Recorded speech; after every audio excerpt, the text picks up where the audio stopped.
warahmatullahi wabarakatuh. Alhamdulillah, puja-puja dan syukur kita panjatkan kehadirat Allah Subhanahu wa taala. Sholawat beserta salam semoga selalu terlimpah curah kepada baginda Rasulullah sallallahu alaihi wasallam. Semoga Anda sekalian selalu dalam lindungan Allah Subhanahu wa taala, tetap semangat belajarnya, ibadahnya ya. Ya, Ananda yang semoga selalu dalam lindungan Allah Subhanahu wa taala semua. Hari ini kita akan melanjutkan pembelajaran kita pada video pelajaran khususnya pada muatan pelajaran pendidikan agama Islam. Dan hari ini kita akan melanjutkan materinya, yaitu masuk tentang Asmaul Husna. Ya, Asmaul Husna atau nama-nama Allah yang ada dalam Al-Quran yang baik dan benar ya.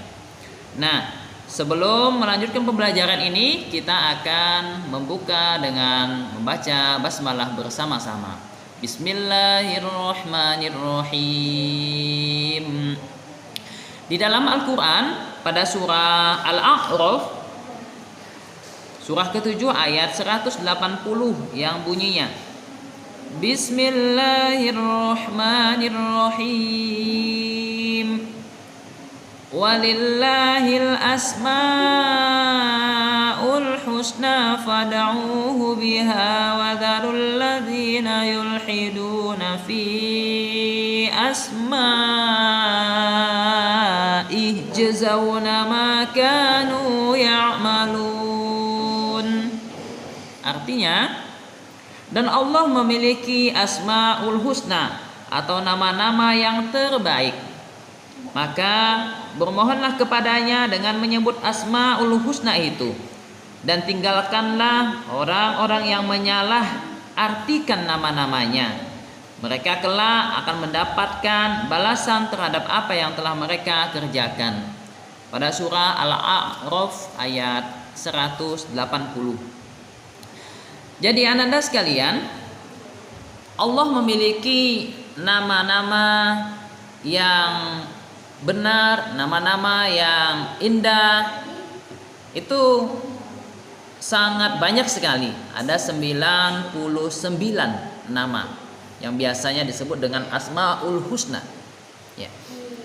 Nah, kali ini kita akan belajar sebagian saja. Di antaranya itu nama Allah As-Somad, Al-Muqtadir, Al-Muqaddim, dan Al-Baqi. Nah, tujuan kita belajar ya pada hari ini yaitu minimal kita tahu nama-nama Allah itu ada apa saja, artinya apa, sehingga dengan kita tahu arti dari nama Allah Subhanahu wa taala itu, maka akan menambahkan keimanan dan ketakwaan kita. Kita semakin dekat pada Allah, kita akan takut untuk berbuat salah. Jadi ada pengendali ya dalam setiap langkah gerak kita. Nah, Ananda semua, Ananda bisa membuka buku pelajaran PAI-nya itu pada halaman 18 ya, pada halaman 18. Nah, 18 dan 19. Nah, nama yang pertama yang akan kita pelajari itu adalah nama Allah, yaitu As-Somad. Nah, As-Somad ini ya sering kita dengar pada surah Al-Ikhlas. Allahus Somad. Allahus Somad. Allah itu merupakan tempat bergantungnya kita, tempat berpegangnya kita. Jadi tidak ada tempat lain untuk kita bergantung kecuali kita bergantung hanya kepada Allah Subhanahu wa taala. Qul huwallahu ahad, Allahus Somad, lam yalid wa lam yulad wa lam yakul lahu kufuwan ahad. Katakanlah, dialah Allah yang Maha Esa, Allah tempat bergantungnya segala sesuatu. Nah, jadi kita jangan bergantung selain pada Allah. Jadi bergantungnya wajib hanya kepada Allah. Allah itu tidak punya anak dan tidak pula diperanakkan.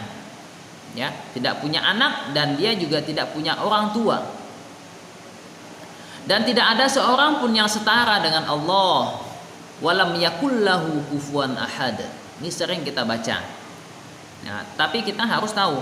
Jadi kalau tempat bergantungnya kita itu ya bukan kepada orang lain, bukan kepada manusia, tapi bergantung hanya kepada Allah. Jika kita telah memiliki keimanan, keyakinan seperti itu, maka Allah Subhanahu wa taala akan sayang kepada kita. Yang kedua, nama yang kedua itu adalah Al-Muqtadir. Al-Muqtadir ini artinya Allah itu maha berkuasa. Allah maha berkuasa atas segala makhluk yang diciptakannya. Allah berkuasa mengatur segala yang ada di muka bumi ini.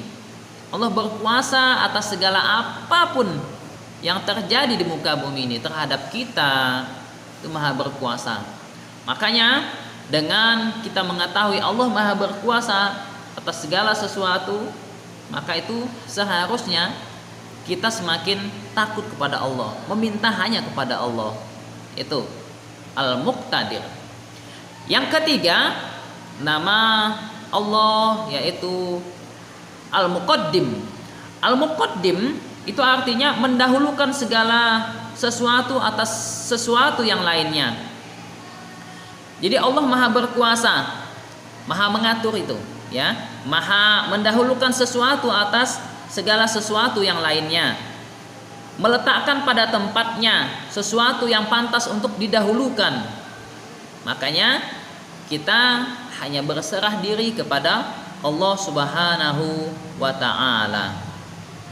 Allah berkuasa untuk memajukan azab atau siksaan pada hamba-hambanya yang durhaka, atau juga berkuasa untuk menundanya, ya, berkuasa untuk memajukan siksaan itu atau berkuasa untuk mengundurkan siksaan itu.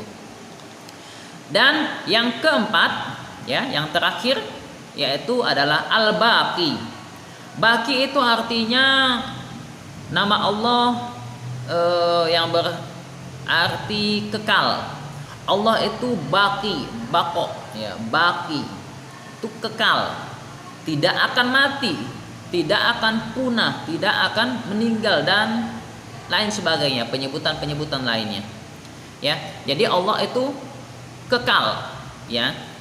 Nah, itu yang perlu kita ketahui. Allah maha hidup selama-lamanya dan tidak akan pernah mati.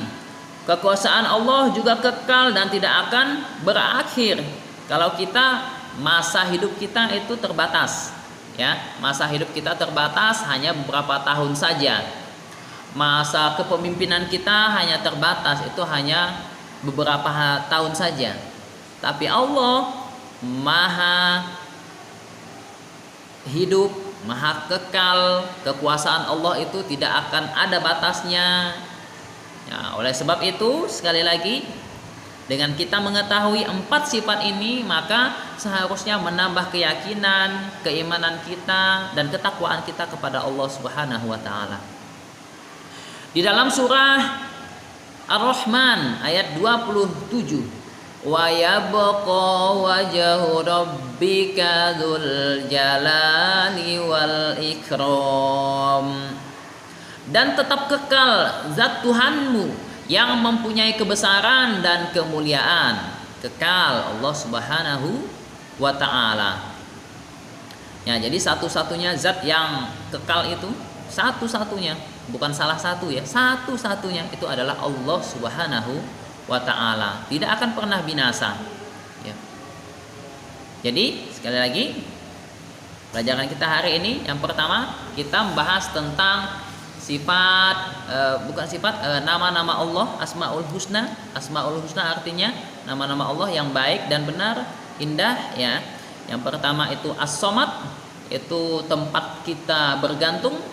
Yang kedua itu Maha Berkuasa, Al-Muqtadir, Al-Muqaddim itu maha mendahulukan atau mengakhirkan. Dan yang keempat adalah Al-Baqi, itu maha kekal. Oke, demikianlah materi singkat dalam pembelajaran pendidikan agama Islam ini. Semoga dapat memberikan pencerahan kepada Anda semua, dapat memberikan manfaat, dapat menambah rasa keimanan dan ketakwaan kita kepada Allah Subhanahu wa taala. Yang benar datangnya dari Allah Subhanahu wa taala, dan salah khilaf itu datangnya dari ustadz pribadi. Kita tutup dengan hamdalah, alhamdulillahi rabbil alamin.